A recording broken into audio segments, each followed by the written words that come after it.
Hey guys, it's Kyra from KyraWilliamsFitness.com, and today I want to talk about 3 of my favorite things.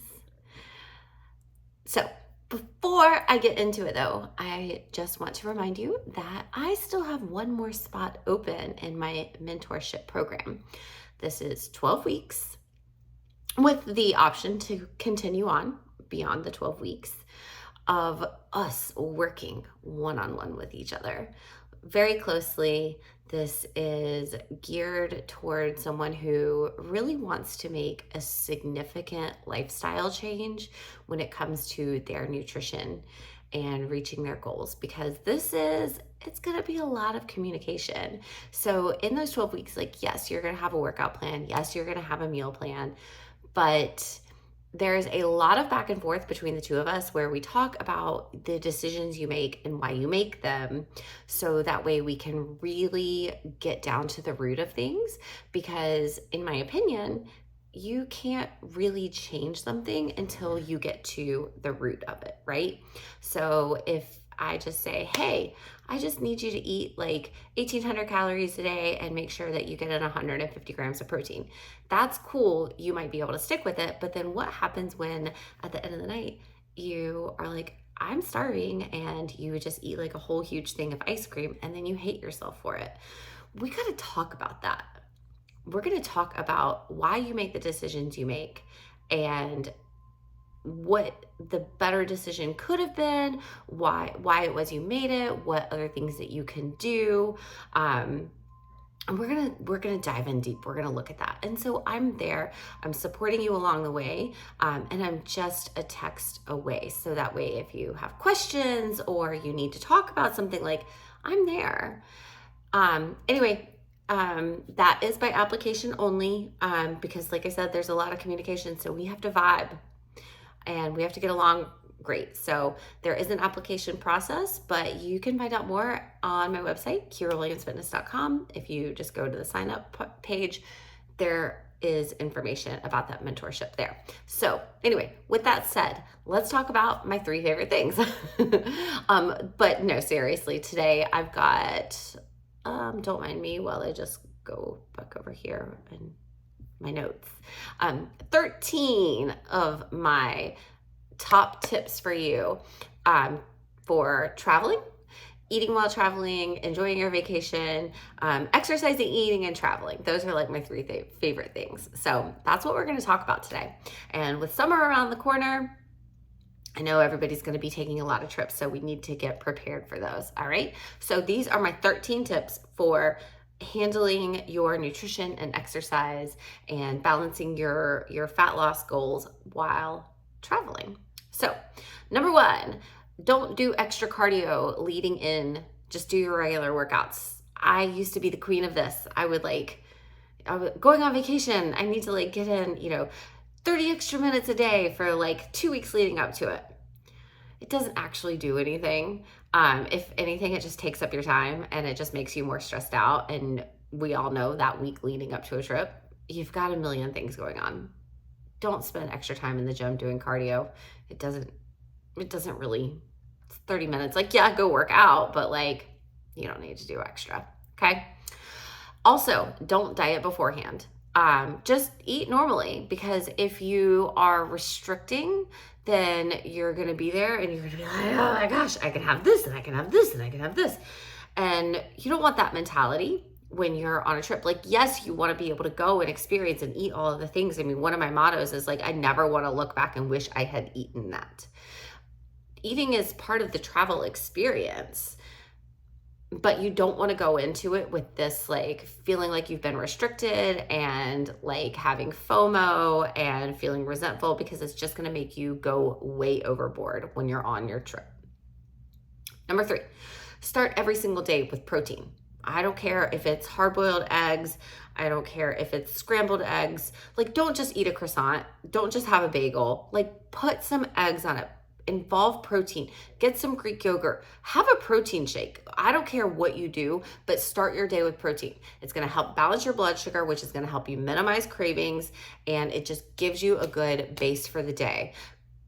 we're going to get a little bit more into like balancing carbs and all that stuff, but start every day with at least 25 grams of protein. Like better if it's 30, 20 to 25 is your bare minimum. Start your day with that.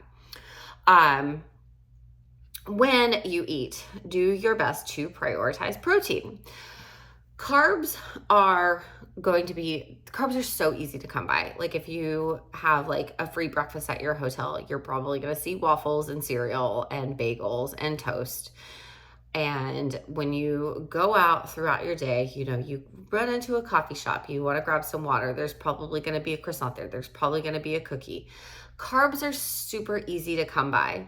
And that's okay. Carbs are fine, but prioritize your protein and your vegetables and produce, because those are going to be harder to come by. Like when do you walk in to a coffee shop or a cafe and they've just got like chicken breast? Like that's not really a thing. You're probably going to walk in and you're going to see like a baked good or like an apple. So every time you eat, prioritize protein, vegetables. What protein is, what source is my protein in this meal? What vegetables am I having? Start there.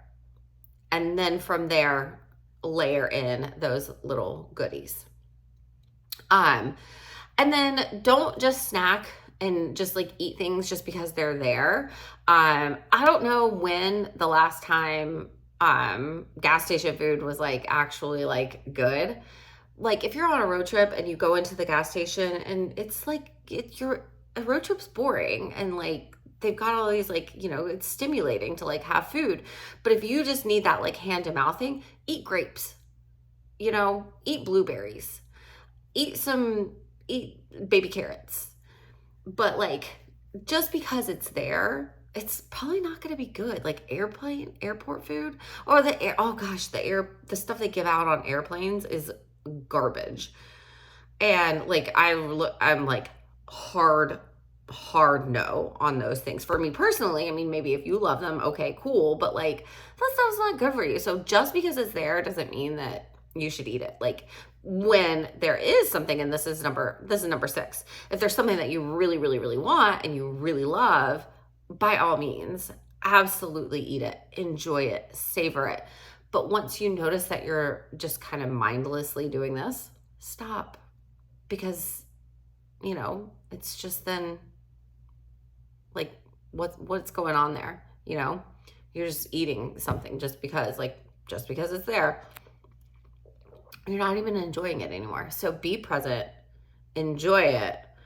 And then where you're like, okay, I've had a few bites of this, like, okay, move on. You don't have to finish it. Like there's no rule saying that you have to finish the thing that you start, right? Share it. Number 7, hydrate. Remember, like when we're at home, when we're at work, like we're in our rhythm and we like have our water with us all the time. It's harder to remember to stay hydrated. So that's why that's number 7. That's in there because it's important. You want to stay hydrated. So always, start your day with like a big old glass of water and then just continue to hydrate throughout your day. Carry it with you if you need to. Number 8, it's not worth feeling like garbage to eat gross airport food. So that kind of goes back into like what, number 5 or something, where I was like, don't just eat it because it's there. Remember that like it's this stuff, like this gas station food, this airport food, like it's gross, and it's not worth feeling like garbage over. Now, if it's like, if you're in New York and you're like, I want a slice of New York pizza and like dairy doesn't really do well with you, I'm slightly speaking from experience here. Like, I don't usually eat pizza. It doesn't really make me feel good. But like when I'm in New York City, I'm getting a slice. Okay. So like sometimes, yeah, it is worth it. But when it's not something that you're like seeking out, it's probably not going to be worth it. Just skip it. Number 9, go enjoy where you're at. Like I get it if you are on a trip, like a work trip, and you're like, okay, like I'm gonna get into the gym. But when you're traveling for fun and go sightsee, man. Go rent a bike. Go for a long walk. Like get out there and like be where you are, like be present, enjoy your trip. The gym will be there when you get home. Which leads me into number 10. Walk after a big meal. It's going to aid in your digestion. It just helps you digest your food. So take walks. I love getting steps in when I'm on trips. It's so much fun to me. Like, let's see if I can get 25,000 steps in today. Because it's dual purpose. It's, I'm out there, I'm adventuring, I'm sightseeing, I'm taking it all in. And also, that's my activity for the day. Number 11, when you are on your way home, start creating your meal plan for the next week. Start writing out what you're going to have for your dinners. Start writing out your grocery list. Get to the grocery store. Get your butt to the grocery store as soon as you get home. Actually, if you want to have some stuff like already in your refrigerator and freezer, so that way you don't come home and just be like, well, I have chocolate and I have popcorn. You have food. So before I went on my last trip, I actually did my meal prep of my protein. So my turkey and chicken, I already had that. I meal prepped it the weekend before and I put it in the freezer. So that way I got home and I was like, okay, I've already got my protein and I had some frozen vegetables. I'm like, boom, I've already got lunch. So that way it saved me and I could eat my lunch the next day and then go to the grocery store and didn't skip a beat. So have something already prepared, but at least put your grocery list together. So that way when you get home, get your butt to the grocery store, get your meal prep done. Go ahead and schedule your next workout on your way home. When's my next workout going to be? That way, and schedule it, plan it, because when you have a plan, you are more likely to be successful. And then number 13, when you get home, yes, you're going to be bloated. We are always going to be bloated and inflamed after we get home from a trip. It's just part of it. And that's okay. So just wear some forgiving clothing, maybe like spruce your hair up, put on some extra makeup, make yourself feel better, because the next couple days, all it's going to take you couple days of eating well and working out and hydrating and getting good sleep, and you're going to feel back to normal. But during those couple days, give yourself grace, set yourself up for success. So that way you're not just sitting here going like, oh, I feel so gross. No. Just wear the clothes that make you feel really good. That's it. Those are my 13 tips for my 3 favorite things: traveling, exercise, and nutrition. So that way you can go on your trips and have a great time and then also maintain your fat loss goals. Again, mentorship, 1 spot open. All right, so go check that out. And if you have any questions, you can always send me an email, Kyra@KyraWilliamsFitness.com. There's also a contact page on my website. So cool. Thank you for watching and listening. And let me know what you want to hear from me. I'm always down to take requests and we can chat about that in the future. Cool. Thank you.